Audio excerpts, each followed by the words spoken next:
بسم الله الرحمن الرحیم. الحمد لله والصلاة والسلام على اشرف الانبیاء والمرسلین و من تبعهم بإحسان الى یوم الدین.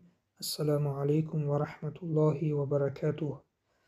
درس عقیده را از کتاب فقه اکبر امام ابو حنیفه دوام می‌دهیم. موضوع امروزه دانستن مسائل اعتقادی فرض است. امام ابو حنیفه رحمه الله میگویند: وإذا أشكل على الإنسان شيء من دقائق علم التوحيد فينبغي له أن يعتقد ما هو الصواب عند الله تعالى إلى أن يجد عالما فيسأله، ولا يسعه تأخير الطلب ولا يعذر بالوقف فيه ويكفر إن وقفه. یعنی اگر چیزی از مسائل دقیق علم توحید یعنی علم عقیده بر انسان مشکل شد، تا وقت عالم بیابد که از او بپرسد، لازم است که به آن چی نزد خداوند حق است عقیده داشته باشد و اصلا امکانی به تأخیر انداختن طلب فهم درست برایش وجود ندارد و توقف در آن عذر نیست، بلکه اگر توقف کرد کافر شود. دوستان عزیز، هر وقت بر کس دانستن مسئله از نازکی های علم عقیده مشکل شود، باید در حال آنچه را اعتقاد بکند که آن نزد الله تعالی درست است، تا زمانی که عالم را پیدا بکند و از آن سؤال کند و مشکلات خود را حل نماید. تأخیر کردن در دانستن چنین مسائل مهم عذر و جایز نمی باشد. در چنین حالت اگر از وی چنین یک مسئله مهم را پرسند و آن شخص جواب دادن نتواند، کافر می شود. دوستان عزیز، اگر پرسند که ندانستن کدام مسائل علم عقیده خطر کافر و بیدین شدن را دارد، جواب می گوییم که علم عقیده همه اش مهم می باشد که بیان اکثر موضوعهای آن در این کتاب ما با شما گذاشتیم.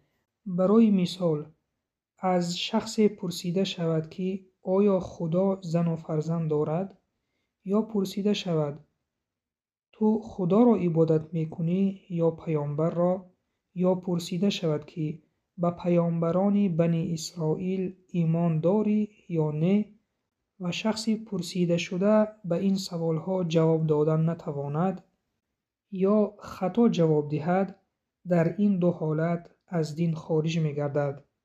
و جواب این سوال ها چنین است: سوال یکم، آیا خدا زن و فرزند دارد؟ نه، خداوند زن و فرزند ندارد. در سوره اخلاص خداوند خودش به ما میگوید که لم یلد ولم یولد، یعنی نه زاییده است و نه زاییده شده است. سوال دوم که تو خداوند را عبادت میکنی یا پیامبر را؟ البته جواب این است که ما مسلمانان خداوند را عبادت میکنیم و پیرو پیامبر صلی الله علیه و سلم هستیم. و سوال سوم، آیا به پیامبران بنی اسرائیل ایمان داری؟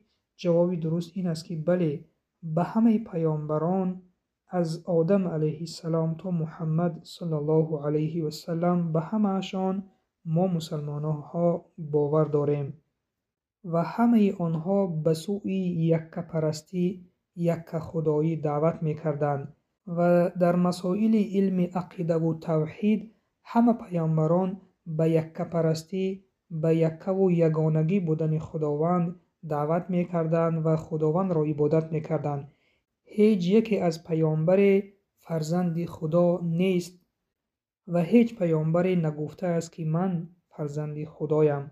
آنچه که نصرانی ها و یهودی ها اعتقاد دارند که عیسی علیه السلام فرزند خداوند است، این یک گمراهی خود آنهاست. دوستان عزیز، علم عقیده به نهایت علمی مهم است. همه آن عبادت هایی که ما انجام می دهیم از جمله نماز و روزه و زکات و دیگر عبادت ها، آنها به درگاه خداوند قبول نمی گردند تا آن دمی که عقیده ما درست نباشد. دوستان عزیز، تأکیداً می گوییم که هرگاه در صفت از صفتهای الله سبحانه و تعالی شک و شبهه پیدا شود، حتما باید شخص به عالم داننده خوب این مسائل رو بیارد و حقیقت را دانسته بگیرد. اگر چنین حالت روی دهد و کس غفلت ورزد، بی‌پروایی کند و از پس پرسجویی نگردد و زیر گمان و شک و شبهه عمر به سر برد، نعوذ بالله کافر گردد. دوستان عزیز، دانستن علم عقیده یعنی علم توحید و خداشناسی خیلی مهم است. هر یک مسئله این علم را در علاهیدگی از خود نمودن برای هر یک مسلمان ضرور و حتمی است. خلاصه درس دوستان عزیز، اگر در مسئله های علم عقیده یعنی علم خداشناسی به شما مشکلی پیدا شد، شما باید در حال عالم را یافته این سؤال را داده جواب درست را بگیرید. چون شک بردن در صفتهای خداوند، در نامهای خداوند و تا آخر عمر با این شک زندگی کردن ممکن است که انسان را تا کفر برد. پس دوستان عزیز، در طلب علم عقیده حریص باشیم. اول خودمان این علم را آموزیم و به فرزندان خود، به یار و دوستان و خویش و تباران این علم را آموزانیم.